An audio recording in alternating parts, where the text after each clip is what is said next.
Welcome to G3 media. ముందుగా headlines చూద్దాం. భారీ పెట్టుబడుల ప్రాజెక్టులకు SIPవి ఆమోదం. 50కి పైగా ప్రాజెక్టులపై సమీక్ష నిర్వహించిన సీఎం చంద్రబాబు. ఉపాధి పారిశ్రామిక అభివృద్ధికి పెట్టుబడులు కీలకమన్న ప్రభుత్వం. పెట్టుబడిదారులకు అనుకూల వాతావరణం కల్పిస్తామన్న హామీ. సింగరేణి కార్మికుల కోసం పోరాటం కొనసాగిస్తానన్న కవిత. కార్మికుల హక్కుల పరిరక్షణకు అండగా ఉంటామన్న హామీ. సింగరేణి తెలంగాణ ఆర్థిక వ్యవస్థకు వెన్నెముక అన్న వ్యాఖ్య. సమస్యల పరిష్కారానికి ఉద్యమాలకు సిద్ధమన్న కవిత. జ్ఞానేశ్వరి కుటుంబానికి ధైర్యం చెప్పిన హోంమంత్రి అనిత. చిన్నారి ఆచూకీ కోసం అన్ని కోణాల్లో దర్యాప్తు. ప్రత్యేక బృందాలతో గాలింపు చర్యల కొనసాగింపు. చిన్నారిని క్షేమంగా తీసుకురావడమే లక్ష్యమన్న అనిత.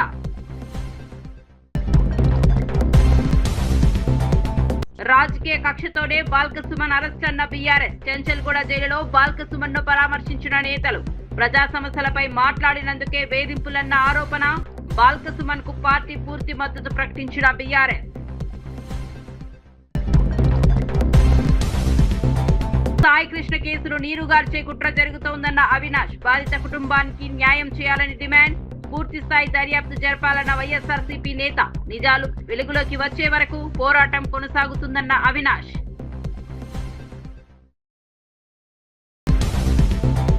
వార్త వివరాల్లోకి వెళ్తే, అమరావతిలో ముఖ్యమంత్రి చంద్రబాబు నాయుడు అధ్యక్షతన 18వ రాష్ట్ర స్థాయి పెట్టుబడుల ప్రోత్సాహక బోర్డు సమావేశం జరిగింది.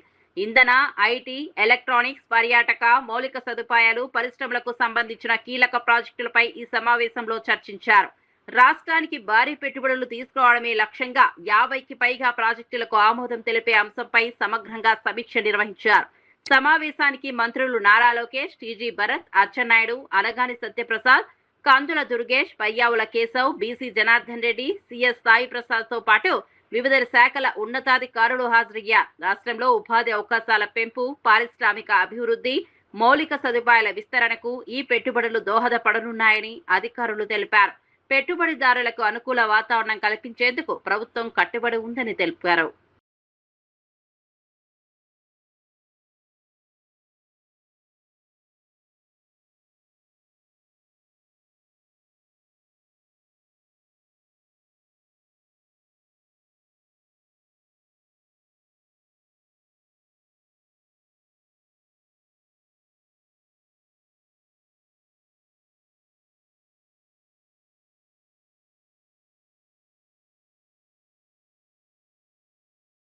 వైఎస్ఆర్సీపీ అధినేత వైఎస్ జగన్మోహన్ రెడ్డి తాడేపల్లిలోని తన నివాసంలో రంపచోడవరం నియోజకవర్గానికి చెందిన మాజీ ప్రజాప్రతినిధులు, ముఖ్య నాయకులతో సమావేశమయ్యారు.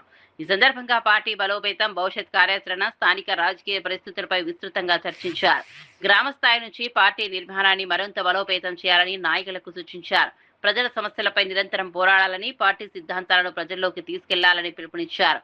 కూటమి ప్రభుత్వ విధానాలపై ప్రజల్లో అవగాహన కల్పించాలని పేర్కొన్నారు. రాబోయే రాజకీయ పరిణామాలను దృష్టిలో ఉంచుకొని సమన్వయంతో పనిచేయాలని నాయకులకు సూచించారు. నియోజకవర్గంలో పార్టీ కార్యకలాపాలను మరింత చురుకుగా నిర్వహించాలని జగన్ దిశా నిర్దేశం చేసినట్లు సమాచారం. తర్వాత చెత్తబుట్టలో పట్టేసేవాళ్ళు. అట్లాంటిది మొట్టమొదటిసారిగా ఎన్నికలప్పుడు మేనిఫెస్టో అంటూ ఒక మాట ఇస్తే ఆ మాట మీద నిలబడాలని, ఆ మేనిఫెస్టోను ఒక భగవద్గీత గాను, ఒక బైబిల్ గాను, ఒక ఖురాన్ గాను భావించి ఇంప్లిమెంట్ చేసి 99% హామీలను అమలు చేసిన పార్టీ ఏదైనా ఈ రాష్ట్రంలో కానీ దేశంలో కానీ ఎక్కడైనా ఉంది అని అంటే అది ఒక వైఎస్ఆర్సీపీ పార్టీ ఏనే అని చెప్పి గర్వంగా కూడా చెప్పగలుగుతాం. మేనిఫెస్టో అన్నది ఆ మాదిరిగా క్రమం తప్పకుండా బడ్జెట్ సమావేశాలు పెట్టేటప్పుడే ఏ పథకం ఏ నెలలో ఇస్తాము అని చెప్పి కూడా క్రమం తప్పకుండా మళ్ళీ అది అమలు చేసిన పార్టీ కూడా ఎక్కడైనా దేశంలో ఉంది అని అంటే అది కూడా ఒక వైఎస్ఆర్సీపీ ప్రభుత్వం మాత్రమే. అంతగా ఏకంగా ఎప్పుడు కని విని ఎరగని విధంగా పరిపాలనలో మార్పులు కూడా తీసుకొచ్చు. మనం రాకమునుపు స్కూళ్ళు ఎలా ఉండేటివి, మనం వచ్చిన తర్వాత స్కూళ్ళు ఎలా మారాయి అన్నదానికి మీలో ఎవరికి మైక్ ఇచ్చినా కూడా నాకన్నా చక్కగా చెప్పగలుగుతారు. మనం రాకమునుపు హాస్పిటల్లో ఆరోగ్యశ్రీ పరిస్థితి ఎలా ఉండేది, మనం వచ్చిన తర్వాత హాస్పిటల్లో ఆరోగ్యశ్రీ పరిస్థితి ఎలా మెరుగైంది అన్నది నాకన్నా బాగా మీలో ఎవరికి మైక్ ఇచ్చినా కూడా నాకన్నా బాగా చెప్పగలుగుతారు. మనం రాకమునుపు వ్యవసాయం అన్నది రైతు ఎన్నెన్ని ఇబ్బందులు పడుతూ ఉన్నారు, మనం వచ్చిన తర్వాత రైతు ఏ విధంగా బాగుపడ్డాడు అన్నది నాకన్నా బాగా మీలో ఎవరికి మైక్ ఇచ్చినా కూడా చక్కగా చెప్పగలుగుతారు. మనం రాకమునుపు గ్రామ స్థాయిలో పరిపాలన అన్నది అందక, ఇంటికే వచ్చే పరిపాలనకైతే దేవుడెరుగు, పరిపాలనలో అందక, ఏ పథకము అందక. ఆక్వా రంగంపై మాజీ ప్రభుత్వ విధానాలను విమర్శిస్తూ ఎంఏ షరీఫ్ తీవ్ర వ్యాఖ్యలు చేశారు. గత 5 ఏళ్లలో ఆక్వా రైతులను మోసం చేసి రంగాన్ని సంక్షోభంలోకి నెట్టారని ఆరోపించారు. ధరల సమస్యలపై కుల రాజకీయాలు చేయడం సరికాదని పేర్కొన్నారు. ఆక్వా రైతుల ప్రయోజనాల కంటే రాజకీయ లాభాలకే ప్రాధాన్యమిచ్చారని విమర్శించారు. రాష్ట్రంలో ఆక్వా రంగం వేలాది కుటుంబాలకు జీవనాధారమని, వారికి స్థిరమైన ధరలు, మార్కెట్ భరోసా కల్పించాల్సిన బాధ్యత ప్రభుత్వాలపై ఉందన్నారు. రైతులు ఎదుర్కొంటున్న సమస్యలను పరిష్కరించకుండా పరస్పర ఆరోపణలతో కాలం గడపడం దురదృష్టకరమని పేర్కొన్నారు. ఆక్వా రంగ పునరుద్ధరణకు స్పష్టమైన కార్యాచరణ అవసరమని, రైతుల నష్టాలను తగ్గించే విధానాలు అమలు చేయాలని డిమాండ్ చేశారు. ఆ రకంగా ఎకరానికి 70,000 రూపాయలు మీ హయాంలో నిరంతరంగా క్వాలిటీ కరెంట్ ఇవ్వలేకపోవటం మూలంగా మరి ఆనాడు ఎకరానికి 70,000 రూపాయలు డీజిల్ కోసం వెచ్చించి రైతులు నష్టపోయారు. అది ఒక భారంగా మారిందనే విషయాన్ని కూడా ఈ సందర్భంగా గమనించాల్సిందిగా మనం చేస్తున్నా. మీరు ఏవైతే సబ్సిడీ రూపంలో 1,800 కోట్ల రూపాయలు డిస్కులకి మీరు బకాయి పెట్టి ఆ డిస్కులు కూడా డబ్బులు ఇవ్వకుండా, మీరు ఆ డిస్కులకి ఆర్థిక పరంగా ఆ సబ్సిడీ మొత్తాన్ని ఇవ్వకుండా మీరు ఆ డిస్కులు కూడా హ్యాండ్ ఇచ్చారు, ముందు చేయి చూపెట్టారు. కాబట్టి ఈనాడు వైఎస్ఆర్సీపీ సర్కారులో మరి ఆనాడు 240 రూపాయలు మద్దతు ప్రకటించారు. కానీ అది 240 రూపాయలు ధర ఏదైతే మరి ఇది ఉందో, రొయ్యలు ఉన్నాయో దాన్ని 240 రూపాయలు ప్రకటించారు. కానీ అది కేవలం 210 రూపాయలకే మరి రైతులు దగ్గర మద్దతు ధర 240 రూపాయలు పెట్టినప్పుడు కూడా మీ హయాంలో కేవలం 210 రూపాయలకు కొని ఆ రకంగా కూడా మీరు మాట తప్పారు, మోసం చేశారని విషయాన్ని సందర్భంగా మనం చేస్తున్నా. వ్యవసాయ మార్కెట్ కమిటీల్లో ఆక్వా ఉత్పత్తుల మీద మరి 25 పైసలు మరి సుంకం ఉండేది, మీరు దాన్ని రూపాయికి పెంచారు. ఆ రకంగా వారి మీద సుమారుగా మరి భారం వేశారు, అంటే 75 పైసల భారాన్ని మీరు మోపారు. ఏదైతే నీటిని ఆక్వా రైతులు వాడుకుంటారో 1000 లీటర్ల నీటిని 12 రూపాయలు ఉంటే మీరు 120 రూపాయలు పెంచిన విషయం వాస్తవం కాదా? ఆ రకంగా ఆక్వా రంగాన్ని మరి రైతుల మీద మీరు మోపిన భారం మూలంగా వాళ్ళు లాభాలు పోయి నష్టాల్లో మరి ఉండిపోయిన పరిస్థితిని కూడా ఈ సందర్భంగా గమనించాల్సిందిగా మనం చేస్తున్నా. అమెరికా మరి విధించిన 26% దిగుమతి సుంకం నుండి ఆక్వా రైతులు మరి ఏదైతే ఎగుమతి చేయవలసిన మరి ఉన్నాయో, రొయ్యలు ఉన్నాయో వాటి వల్ల ఇబ్బంది పడుతుంటే కేంద్ర ప్రభుత్వానికి ఉత్తర్వులు రాసి ఆ రకంగా ఎగుమతులు నిలిచిపోకుండా మరి ఈ కూటమి ప్రభుత్వం ప్రధానమంత్రి గారి జోక్యంతో మరి ఏవైతే మరి రొయ్యలు ఉన్నాయో మరి విదేశాలకి, ముఖ్యంగా అమెరికాకి మరి ఎగుమతి అయ్యే రకంగా మా ప్రభుత్వం చర్యలు తీసుకున్న విషయాన్ని కూడా ఈ సందర్భంగా గమనించాల్సిందిగా మనం చేస్తున్నాం. కాబట్టి ఈనాడు ఏదైతే కుటుంబ ప్రభుత్వం రాగానే చంద్రబాబు నాయుడు గారు వెంటనే మరి కేంద్ర ప్రభుత్వానికి రాయటం మూలంగా ఈనాడు ప్రాను మరి కనీసం 220 రూపాయలు ధర పలికే రకంగా, ఎగుమతి ధర పలికే రకంగా మేము కృషి చేసి ఆ రకంగా ఆక్వా రైతుల్ని ఆదుకున్నామనే విషయాన్ని కూడా ఈ సందర్భంగా మనవి చేస్తున్నా. సింగరేణి బాయిబాట కార్యక్రమంలో భాగంగా రామగుండం ఓసీపీ 3 వద్ద నిర్వహించిన భారీ గేట్ మీటింగ్ లో టీఆర్ఎస్ అధినేత్రి కల్వకుంట్ల కవిత పాల్గొన్నారు. ఈ సందర్భంగా సింగరేణి కార్మికులను ఉద్దేశించి ప్రసంగించిన ఆమె కార్మికుల సమస్యల పరిష్కారం కోసం ఎప్పుడూ ముందుంటారని హామీ ఇచ్చారు. సింగరేణి సంస్థ తెలంగాణ ఆర్థిక వ్యవస్థకు వెన్నెముక లాంటి సంస్థ అని పేర్కొన్నారు. కార్మికుల సంక్షేమం, ఉద్యోగ భద్రత, వేతనాల అంశాల్లో ప్రభుత్వం మరింత బాధ్యతగా వ్యవహరించాలని కోరారు. కార్మికుల హక్కుల పరిరక్షణ కోసం అవసరమైతే ఉద్యమాలకు కూడా సిద్ధమని తెలిపారు. సింగరేణి ప్రాంతాల్లో ప్రజలు ఎదుర్కొంటున్న సమస్యలను తెలుసుకునేందుకు బాయబాట కార్యక్రమం నిర్వహిస్తున్నామని వెల్లడించారు. రూపాయలు సంవత్సరానికి నష్టం వస్తూ ఉంది ఈపీ ఆపరేటర్లకు అని చెప్పినారు. అందుకనే క్షమించమని మిమ్మల్ని కోరుతూ మళ్ళీ ఆ హక్కును పొందే విధంగా మీ తరఫున నిలబడి మాట్లాడి సాధించుకొస్తానని కూడా మీకు నేను మాట ఇస్తూ ఉన్నాను. అదేవిధంగా కంపెనీ దగ్గర బోలెడన్ని డబ్బులు ఉంటాయి, కానీ వెహికల్స్ మాత్రం అన్నీ పాతయే ఉంటాయి. మనకు కావాల్సింది ఆ కొమెట్ కంపెనీది ప్రైవేట్ వెహికల్స్ కావాలి, కానీ వీళ్ళేమో ప్రభుత్వ సంస్థ నుంచి కొంటున్నామని బిఎంఎల్ వెహికల్స్ కొంటూ ఉంటారు. వాటికి అంత పర్ఫార్మెన్స్ లేదు. అది కూడా కొని నాకు తెలిసి 9 ఏళ్ళు అయిపోయింది. అప్పటి నుంచి ఇప్పటివరకు కొత్త వెహికల్స్ అన్నవి కొన్నటువంటి పరిస్థితే లేదు. కాబట్టి కంపెనీని నేను డిమాండ్ చేస్తూ ఉన్నా, ఈపీ ఆపరేటర్స్ అంటే వాళ్ళకి ప్రాణ సంకటం ఉంటుంది. మొన్న ఈ మైన్ మీద కూడా ఆ ఓవర్ ఆయిలింగ్ చేసి ఒక షవల్ కాలిపోయింది. ఇంకొక మైన్లో కూడా సేమ్ యాక్సిడెంట్ జరిగింది. అటువంటి యాక్సిడెంట్ జరగకుండా, యాక్సిడెంట్ జరుగుతున్నప్పుడు మీరు ఉండడమే 20 మీటర్ల పైన ఉంటారు కాబట్టి ఆడికెళ్ళి కిందకు దూకి కాళ్ళు చేతులు పోగొట్టుకున్నటువంటి ఈపీ ఆపరేటర్స్.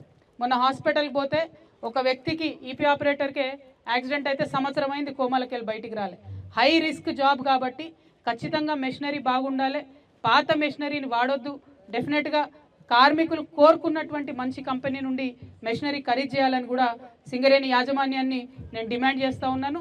రేపటి నాడు మీ దయతోని హెచ్ఎంఎస్ గుర్తింపు సంఘంగా వస్తే ఖచ్చితంగా కొత్త మెషిన్స్ కొనడానికి మనకి ఏదైతే హైరింగ్ ప్రాసెస్లో స్టార్టింగే డి గ్రేడ్ నుండి చేస్తున్నారు, అట్లా కాకుండా పెద్ద గ్రేడ్ నుండి చేసుకొని హైరింగ్ టైం బౌండ్గా మనకు ప్రమోషన్స్ రావడానికి మా వంతుగా ప్రయత్నం చేస్తాం.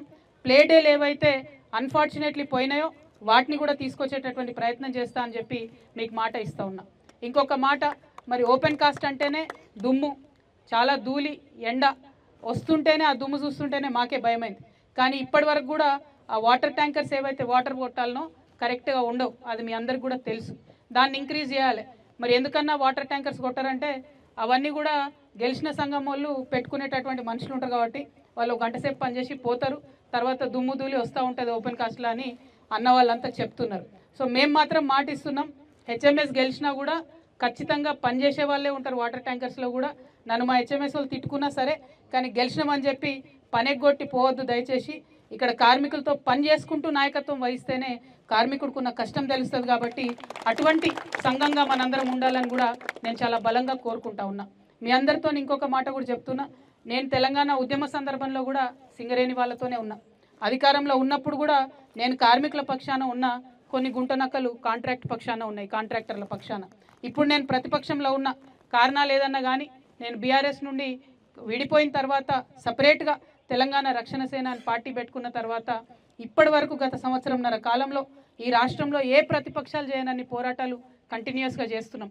మీకు గుర్తుండుంటుంది, ఒక 3-4 నెలల కింద సింగరేణి భవన్ ముట్టడికి నేను రియాజ్ అన్న పోయినాం. ఆ రోజు ముట్టడి చేసినందుకు ఒకసారి మెడికల్ బోర్డు పెట్టారు, ఒకసారి. ఆంధ్రప్రదేశ్ పర్యాటక రంగాన్ని మరింత అభివృద్ధి చేసేందుకు బీచ్ సాక్షి విధానాన్ని అమలు చేయనున్నట్లు మంత్రి కొల్లు రవీంద్ర ప్రకటించారు. విశాఖపట్నం సూర్యలంక బీచ్లలో పైలట్ ప్రాజెక్టు ఈ కార్యక్రమాన్ని ప్రారంభించినట్లు తెలిపారు. దేశంలోని పలు రాష్ట్రాల్లో ఇప్పటికే విజయవంతంగా అమలవుతున్న ఈ విధానాన్ని ఇప్పుడు ఏపీలో ప్రవేశపెడుతున్నామని పేర్కొన్నారు. బీచ్ల వద్ద తాత్కాలిక విశ్రాంతి కేంద్రాలు, పర్యాటకులకు అవసరమైన సౌకర్యాలు కల్పించనున్నట్లు వెల్లడించారు. నియంత్రిత వాతావరణంలో తక్కువ ఆల్కహాల్ శాతం ఉన్న పానీయాలను మాత్రమే అందుబాటులో ఉంచుతామని స్పష్టం చేశారు. పర్యాటక రంగం ద్వారా ఉపాధి అవకాశాలు పెరగడంతో పాటు స్థానిక ఆర్థిక వ్యవస్థకు కూడా ఊతమిస్తుందని మంత్రి చెప్పారు. రాష్ట్రాన్ని ప్రముఖ పర్యాటక గమ్యస్థానంగా తీర్చిదిద్దడమే లక్ష్యమన్నారు. ఇబ్బంది రాకుండా ఏదైతే స్టార్ హోటల్స్ కి దగ్గరగా ఉన్న దాని దగ్గరే ప్రజలకి ఎక్కడా కూడా ఇబ్బంది కలిగించకుండా మాత్రమే అది పైలట్ కింద మనం విశాఖపట్నం అలాగే సూర్యలంకలో ఏర్పాటు చేస్తున్నాం. ఎక్కడా కూడా మన సంప్రదాయాలు సంస్కృతికి సంబంధించినటువంటి అంశాలని ఎక్కడ ఇబ్బంది కలిగించకుండా కేవలం టూరిజంను దృష్టిలో పెట్టుకుని మాత్రమే ఏర్పాటు చేయడం జరుగుతుంది. ఎక్కడా కూడా దీంట్లో ఐఎంఎఫ్ఎల్కి సంబంధించినవి ఉండవు. ఓన్లీ తక్కువగా ఆల్కహాల్ ఉన్నటువంటి బీరు, వైన్ మాత్రమే అందులో అవైలబిలిటీలో ఉంటాయి తప్ప ఈ ఐఎంఎఫ్ఎల్ కానీ ఈ ఆల్కహాల్ ఎక్కువగా ఉండే పర్సంటేజ్ ఉన్నాయి ఉండవు. ఇది కూడా ఏంటంటే జస్ట్ ఫర్ ఒక టూరిజం డెవలప్మెంట్ చేయడం కోసం మాత్రమే. మిగతా రాష్ట్రాల్లో ఉంది అదే పాలసీ తీసుకున్నాం. దాంట్లోనే ఇంకొద్దిగా మనకి లోకల్గా ఎక్కడ ఇబ్బంది రాకుండా ఉండేదని ఏర్పడ్డాం. విద్యార్థులకు అందిస్తున్న విద్యా కిట్లపై మాజీ మంత్రి హరీష్ రావు చేసిన వ్యాఖ్యలను సంక్షేమ శాఖ మంత్రి అడ్లూరి లక్ష్మణ్ ఖండించారు. పూర్తి అవగాహన లేకుండానే హరీష్ రావు విమర్శలు చేస్తున్నారని అన్నారు. ఆర్థికంగా వెనుకబడిన విద్యార్థులకు నాణ్యమైన విద్యా సామగ్రి అందించేందుకు ప్రభుత్వం కట్టుబడి ఉందని స్పష్టం చేశారు. విద్యార్థుల అవసరాలను దృష్టిలో ఉంచుకొని కిట్లను రూపొందించామని తెలిపారు. విద్యారంగంలో ప్రభుత్వం చేపడుతున్న సంస్కరణలను ప్రతిపక్షం రాజకీయ కోణంలో చూడటం సరికాదన్నారు. పేద విద్యార్థులకు సమాన అవకాశాలు కల్పించడమే ప్రభుత్వ లక్ష్యమని పేర్కొన్నారు. విద్యా కిట్ల ద్వారా విద్యార్థులపై ఆర్థిక భారం తగ్గుతుందని, ప్రభుత్వ పాఠశాలల్లో చదువుతున్న వారికి మరింత ప్రయోజనం చేకూరుతుందని వివరించారు. గుణం మీది, అది మీ పెటెంట్, అది మీ జన్మ హక్కు. ఖబర్దార్ ఈశ్వర్, నువ్వు అనుకుంటున్నావు కావచ్చు, కానీ నేను ఎక్కడ కూడా మంత్రి అన్నట్టు మంత్రి లెక్క అట్టాసం హాలం చేస్తే ఎప్పుడు వచ్చినా ఈ ఆర్ఎండ్బి గెస్ట్ హౌస్కి వచ్చినా ఒక్కరినే వస్తా, ప్రజలుంటే ప్రజలను కలిసిపోతా. నువ్వు దళిత ముసుగులో ఉన్న ఒక దొరవు, నువ్వు ఇంకా అహం దగ్గర నీకు. జీవన్ రెడ్డి గారు మొన్న 2 నెలల క్రితం వరకు కూడా కాంగ్రెస్ పార్టీలో ఉన్నాడు కదా. 3 పంటలు వడ్ల పంటలు కొనుగోలు చేసినాం కదా. మరి 3 పంటలలో మేము ఎంత దోసుకున్నామో మరి జీవన్ రెడ్డి గారు చెప్పాం. జీవన్ రెడ్డి గారికి ఎంత వాటా ముట్టిందో చెప్పమని. కాకినాడ జిల్లా తుని మండలం సిహెచ్ అగ్రహారంలో అదృశ్యమైన 2 ఏళ్ల చిన్నారి జ్ఞానేశ్వరి కుటుంబాన్ని హోంమంత్రి వంగలపూడి అనిత పరామర్శించారు. కుటుంబ సభ్యులను కలిసి ధైర్యం చెప్పిన ఆమె చిన్నారి ఆచూకీ కోసం అన్ని కోణాల్లో దర్యాప్తు కొనసాగుతోందని తెలిపారు. జిల్లా ఎస్పీ బిందు మాధవ్తో కలిసి మాట్లాడి జిల్లా దర్యాప్తు పురోగతిని సమీక్షించారు. అటవీ శాఖ, పోలీస్ శాఖ, ఇతర విభాగాల సమన్వయంతో గాలింపు చర్యలు కొనసాగుతున్నాయని వెల్లడించారు. సీసీ కెమెరాల ఫుటేజీ పరిశీలనతో పాటు ఫోన్ కాల్ వివరాలను కూడా విశ్లేషిస్తున్నామని చెప్పారు. చిన్నారిని క్షేమంగా కుటుంబ సభ్యుల వద్దకు చేర్చేందుకు ప్రభుత్వం అన్ని ప్రయత్నాలు చేస్తోందని హామీ ఇచ్చారు.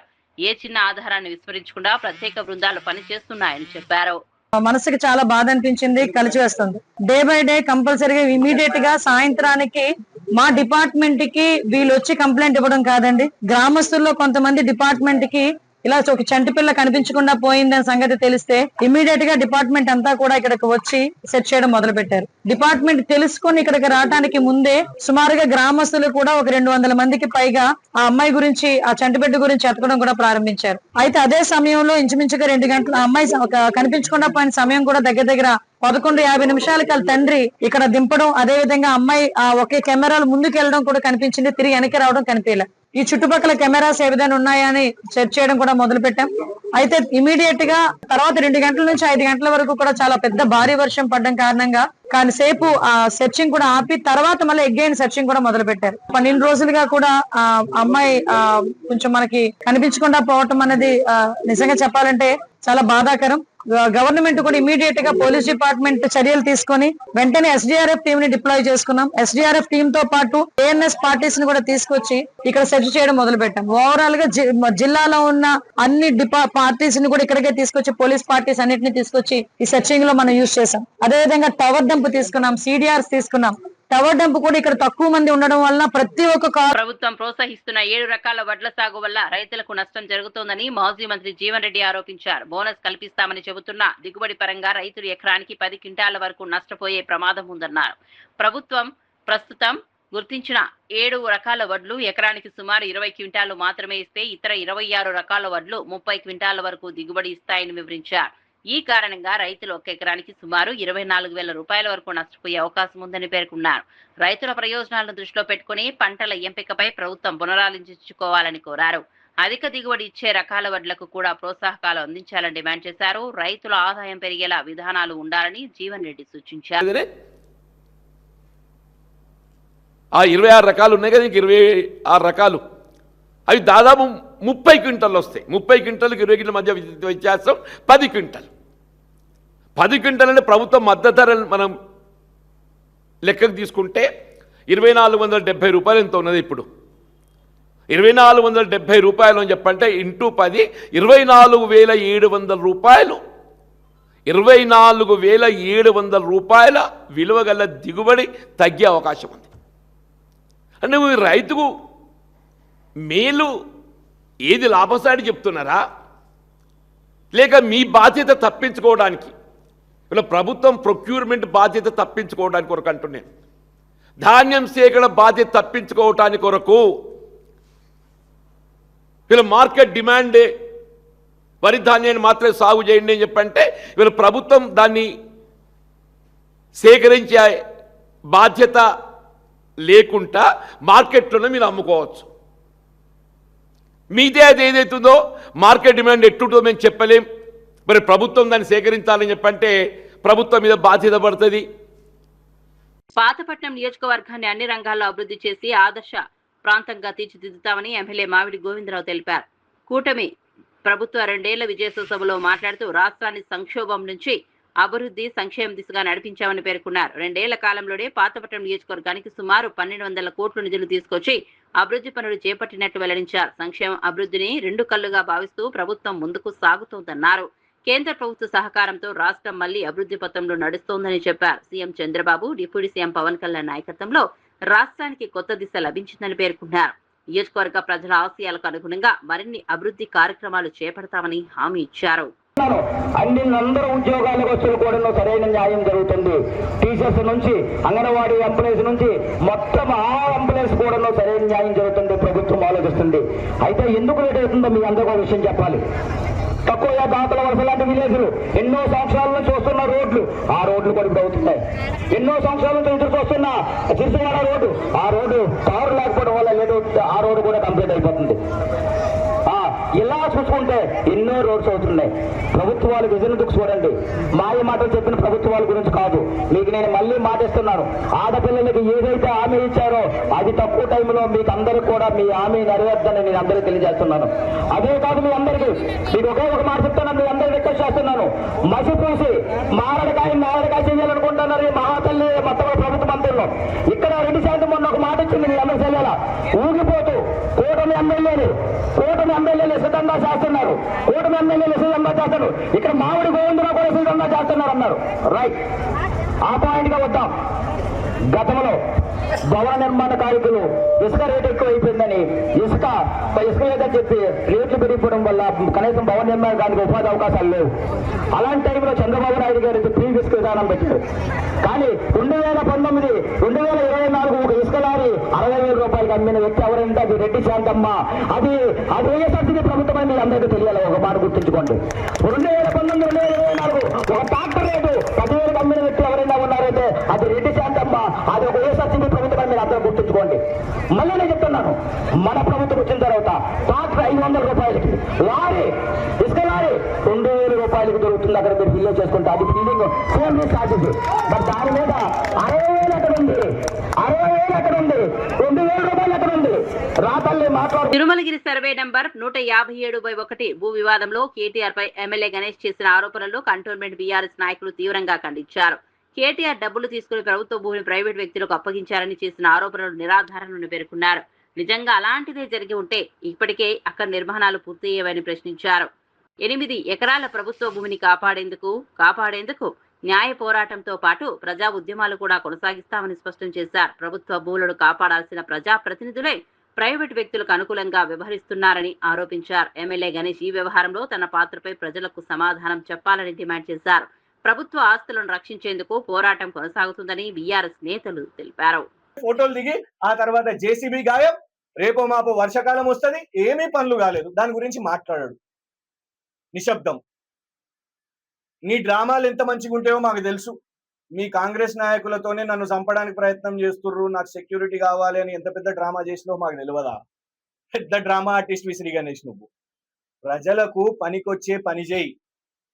నువ్వు ఖర్చు పెట్టిన 2,000 రూపాయలు వసూలు చేయాలని ఆ 8 ఎకరాల భూమిని అమ్మకు. ఇలా మేము ఛాలెంజ్ చేస్తున్నాం, బరాబర్ చెప్తున్నాం 12 రోజుల నుంచి. ఇంకొకటి, ఇప్పుడు కేటీఆర్ గారి మీద ఆరోపణ చేసిండు. ఆరోపణ చేస్తే ఇప్పుడు అమ్ముడు పోయినోడు ఏం చేస్తాడు? అమ్ముడు పోయినోడు మాట్లాడాడు, కొట్లాడాడు. శ్రీ గణేష్ అదే చేసిండు. 10-12 రోజులు ఒక్క మాట మాట్లాడలే. కాంగ్రెస్ నాయకులు ఎవ్వరు వచ్చి బయటికి మాట్లాడలే. పాపం చూడండి, పెద్దలు వారు గతంలో కాంగ్రెస్ నుంచి పోటీ చేసిర్రు, ఇప్పుడు మార్కెట్ వైస్ చైర్మన్ గా కూడా ఉన్నారు. దేవుడు కాక వచ్చిండే అది ప్రభుత్వ భూమే అని చెప్పిండు. నువ్వు కూడా అది ప్రభుత్వ భూమి, నేను కొట్లాడతా దాన్ని ప్రభుత్వ భూమిని. కృష్ణ ఘటనపై రాష్ట్ర ప్రభుత్వం వ్యవహరిస్తున్న తీరును వైఎస్ఆర్సీపీ నేత దేవినేని అవినాష్ తీవ్రంగా ఖండించారు. రాష్ట్ర వ్యాప్తంగా పేకాట క్లబ్బులు యథేచ్ఛగా నడుస్తున్నాయని, వాటికి అధికార పార్టీ నేతల మద్దతు ఉందని ఆరోపించారు. సాయి కృష్ణ కేసులో నిజాలు బయటకు రాకుండా ప్రభుత్వం ప్రయత్నిస్తోందనే అనుమానాలు ప్రజల్లో ఉన్నాయని పేర్కొన్నారు. చంద్రబాబు, పవన్ కళ్యాణ్ పోలీసు అధికారులతో సమావేశాలు నిర్వహించినా బాధిత కుటుంబానికి న్యాయం చేసే దిశగా స్పష్టమైన చర్యలు కనిపించడం లేదన్నారు. సిఐని సస్పెండ్ చేయడమే పరిష్కారం కాదని, అసలు ఘటనపై పూర్తిస్థాయి దర్యాప్తు జరిపి బాధ్యులను శిక్షించాలని డిమాండ్ చేశారు. బాధిత కుటుంబానికి న్యాయం జరిగే వరకు వైఎస్ఆర్సీపీ పోరాటం కొనసాగుతుందని అవినాష్ స్పష్టం చేశారు. మట్టి అక్రమంగా తరలిస్తుంటే ఏ ఒక్కరిగానే మాట్లాడట్లేదు. అదేవిధంగా గంజాయి కానివ్వండి, తెలుగుదేశం పార్టీ నాయకులు కనుసైగలతోనే వాళ్ళ ఆధీనంలోనే ఈ యొక్క గంజాయి స్మగ్లింగ్ అని అన్నీ గారు జరుగుతున్నాయి. దానికి ఈరోజు మొత్తం పోలీస్ వ్యవస్థ, విజయవాడ నగర పోలీస్ వ్యవస్థ వాళ్ళకి పూర్తిగా సహకరిస్తున్నారని చెప్పని ఈ యొక్క సందర్భంగా చెప్పుతున్నాను. నిర్మోహమాటంగా చాలా సందర్భాల్లో బయటికి గారు వచ్చింది, స్థానిక ఎంపీ మనుషులే ఈ గంజాయిలో కానివ్వండి, ప్యాకెట్లో కానివ్వండి వాళ్ళ మనుషులే ఉన్నారని చెప్పని బయటకు వచ్చింది. వాళ్ళ మీద ఎందుకు యాక్షన్ తీసుకోవట్లేదు? వాళ్ళ మీద ఎందుకు కేసు కట్టట్లేదు? చెంచల్గూడ జైల్లో రిమాండ్ ఖైదీగా ఉన్న మాజీ ఎమ్మెల్యే బాల్కసుమన్ ను మాజీ మంత్రులు సవితా ఇందారెడ్డి, శ్రీనివాస్ గౌడ్ పరామర్శించారు. ములాఖత్ ద్వారా ఆయన ఆరోగ్య పరిస్థితి, జైల్లో ఉన్న పరిస్థితులను తెలుసుకున్నారు. రాజకీయ కక్ష సాధింపులో భాగంగానే బాల్కసుమన్ పై కేసులు నమోదు చేసి జైలుకు పంపించారని బీఆర్ఎస్ నేతలు ఆరోపించారు. సింగరేణి అంశంపై చేసిన వ్యాఖ్యలను సాకుగా చూపించి ప్రభుత్వం వేధింపులకు పాల్పడుతోందని విమర్శించారు. ప్రజా సమస్యలపై మాట్లాడే నేతలను అణిచివేయడానికి అధికార పార్టీ ప్రయత్నిస్తోందని ఆరోపించారు. పార్టీ నాయకులు, ప్రజాప్రతినిధులు వరుసగా జైల్లో కలుసుకుని సంఘీభావం వ్యక్తం చేస్తున్నారని తెలిపారు. కిషన్ రెడ్డి గారికి లెటర్ రాస్తే కిషన్ రెడ్డి గారు ఏం చేయాలి? కేంద్రానికి పంపాలా? సిబిఐయా, ఈడీయా, లేకపోతే విజిలెన్సా ఎంక్వైరీ చేయాలి. సొంత సంస్థతోనే ఎంక్వైరీ చేయాలి. కరెక్ట్గా చూడండి. తీసుకొచ్చి సుమన్ తప్పు మాట్లాడుతున్నారు, అబద్ధాలుగా ఎంక్వైరీ చేయించామని చెప్పారు. మీరు ఎంక్వైరీ చెప్పివు, మళ్ళీ ఉల్టా state government case central government పంపుతుంది. అంటే మీరు కలిసి మొత్తం అమ్ముకోండి, ఎవరు మాట్లాడొద్దని చెప్పండి. ఇది ప్రజాస్వామ్యంలో ఉండదు, దేశంలో ఉండదు. ఇట్లా వేరే మాజీ మంత్రి వర్యులు అట్లాగే నేను, నాతో పాటు అడ్వకేట్ గారు అందరు కలిసి సుమన్ గారిని కలవడానికి రావడం జరిగింది.